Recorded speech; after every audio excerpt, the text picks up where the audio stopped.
Hello বন্ধুরা, কেমন আছো তোমরা? আশা করি ভালো আছো। তোমাদের সবাইকে স্বাগতম আমার নতুন ভিডিওতে। আজকে আমি চলে আসলাম নদীর ধারে। আর দেখতে পাচ্ছ সামনে যে মন্দিরটা, সেটা হচ্ছে আমাদের গ্রামের শিব মন্দির, মানে ভোলা মন্দির। আর সেই মন্দিরটার একটু পাশেই হচ্ছে বড় নদী। আর দেখতে পাচ্ছ এই হলুদ বস্তাগুলো, এই বস্তাগুলো কিন্তু এখন শুকনোর ওপরে রাখা হচ্ছে। আর কী কারণে রাখা হচ্ছে বন্ধুরা আমি বলতে পারবো না, সেই রকম এখন জানিনি, মানে বলিনি কাউকে। আর ওপরে কিন্তু বস্তাগুলোকে স্টক করছে। আর আমি তোমাদের নদীর ভিউটা দেখাচ্ছি। আর তার আগে দেখো, এইগুলো বাড়ি দেখতে পাচ্ছ সামনে, যে বাড়ি, ওই বাড়িগুলো সম্পূর্ণ ভেঙে নিয়েছে। আর এইগুলো বাড়ি মানে এর আগের বার ভাঙা হয়েছিল। আর এই নৌকা করে কিন্তু বস্তা নিয়ে আসছে ওই পার থেকে। আর এটা হচ্ছে তোমার গঙ্গা নদী। বিরাট বড় নদী বন্ধুরা, একদম বিরাট বড়, বিশাল বড়। আর অনেক নদীতে জল, আর এখন জলও বাড়ছে খুব। আর প্রায় আর কয়েকদিন পরেই কিন্তু, প্রায় 1 মাস পরে আরও বন্যা হয়ে যাবে।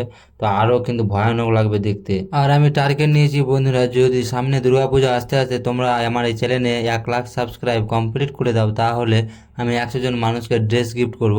এটা আমার অনেক বড় স্বপ্ন, আর এই স্বপ্নটা একমাত্র তোমরাই পূরণ করতে পারো।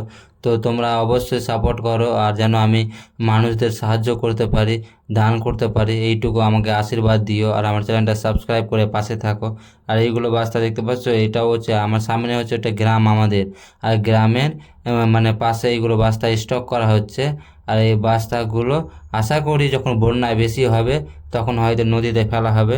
আর এখনও কিন্তু নদীতে ওই বস্তাগুলো ফেলছে। আর এই বস্তাগুলো এখনও কিন্তু মানে শুকনোতে স্টক রাখছে। কারণ যদি মানে বন্যা হয়ে যায় খুব বড়, তাহলে ওইদিকে কিন্তু মাটি পাওয়া যায় না, বালু পাওয়া যায় না, জলে পরিপূর্ণ থাকে তার জন্য। আর এই নিচে এই বস্তাগুলো ফেলে রেখেছে। কিনারাতে যেগুলো বস্তা ফেলেছে এইগুলো কিন্তু কিছুদিন হলো ফেলা। আর দেখতে পাচ্ছ কতটি নৌকা, এই নৌকাগুলো করেই বস্তা নিয়ে আসে ওই পার থেকে। আর এখন এই পারে ফেলছে নদী ভাঙন মানে থামানোর জন্য।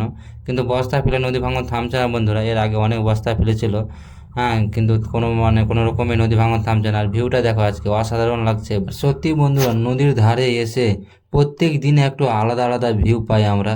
আর আমার বাড়ির একদম দেখতে পাচ্ছ আমার বাড়ির পাশেই নদী। আর আমার বাড়ি থেকে প্রায় 20 থেকে 25 কিলোমিটার নদী দূরে ছিল। নদীটা ভাঙতে ভাঙতে এদিকে চলে আসলো। আর দেখছি এই বাড়িটা সম্পূর্ণ কিন্তু এর আগের বছর ভেঙেছিল। এখন শুধু ওই কলমগুলো দাঁড়িয়ে আছে। আর ওইদিকেও বাস্তাগুলো স্টক করেছে। আর ওই বাস্তাগুলোতে চেপে ছেলেগুলো বাঁশের পাতাগুলো ভাঙছে।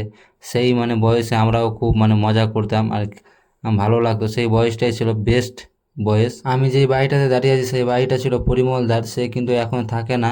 কারণ সে এখন নতুন বাড়ি দিচ্ছে অন্য জায়গাতে। কারণ সে, তার বাড়ির একদম পাশেই নদী। আর এর আগের বছর কিন্তু প্রচুর ভাঙন হয়েছে, তোমরা হয়তো জানো।